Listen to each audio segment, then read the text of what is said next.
Bonjour à toutes et à tous et bienvenue dans ce 30e podcast consacré à l'évolution de vos FCPE au sein des PEG, PERCO et PERCOL des groupes EDF et Engie. Soit dit en passant, écoutez l'analyse de la CFE Énergie sur l'actualité des industries électriques et gazières, sans bobards ni blabla. Comme d'habitude, je vais commencer par l'analyse du contexte économique mondial pour terminer par un commentaire plus spécifique des FCPE sur le mois d'août.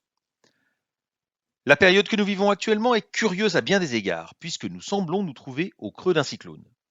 Les résultats des entreprises et l'activité économique du premier semestre se sont révélés plutôt bons, en tout cas supérieurs à ce qui était attendu, alors que le contexte mondial s'est fortement dégradé avec la poursuite des restrictions sanitaires drastiques en Chine, la guerre en Ukraine, l'envolée des prix de l'énergie et une poussée inflationniste qu'on n'avait pas vue depuis des décennies. Sous ce vernis des résultats pas si moches que ça, il est pourtant évident que la situation est en train de se dégrader en coulisses et que sans les amortisseurs publics, la situation serait nettement plus compliquée.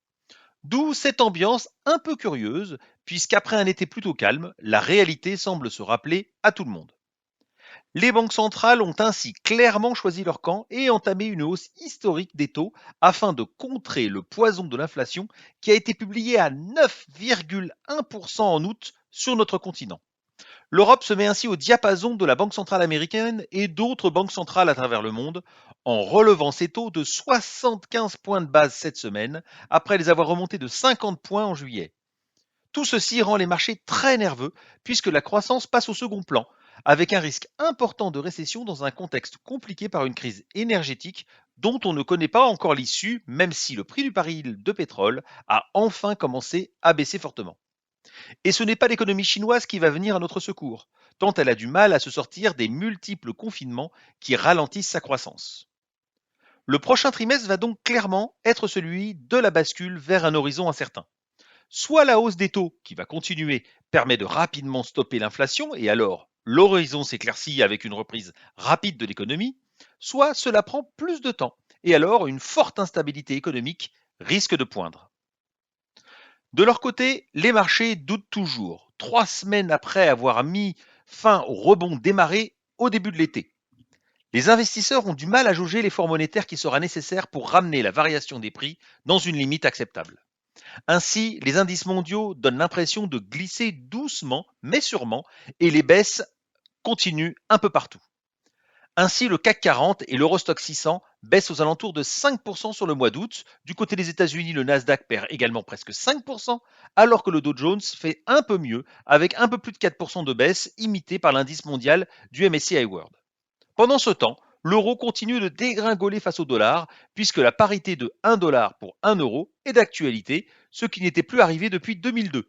Cela favorise naturellement nos exportations, mais renchérit fortement nos importations, en particulier énergétiques. Venons-en maintenant à nos FCPE.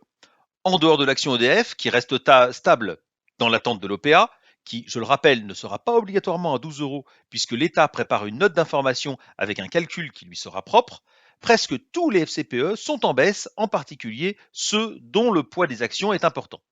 C'est particulièrement le cas pour Épargne 2 diversifié et pour Épargne Croissance Euro sur le PEG, mais également pour Cap Long Terme sur le PERCO EDF et de sélection DNCA Euro PME et de Comgest Action Internationale sur le PERCOL NJ. Ils perdent ainsi tous entre 2 et 6% sur le seul mois d'août. Les obligations perdent également du terrain avec la remontée des taux. En effet, quand les taux d'intérêt montent, de nouvelles obligations sont émises avec des coupons supérieurs à ceux des anciennes détenues dans les portefeuilles. La valeur de ces dernières se met donc à baisser puisque les investisseurs les vendent pour acheter celles qui rapportent plus. A l'inverse, pour la première fois depuis plus de 5 ans, les fonds monétaires reprennent de la hauteur. C'est ainsi qu'Épargne monétaire sur le PEG, Cap défensif sur le PERCO EDF et Natexis monétaire sur le PERCOL NJ regagnent quelques centimes.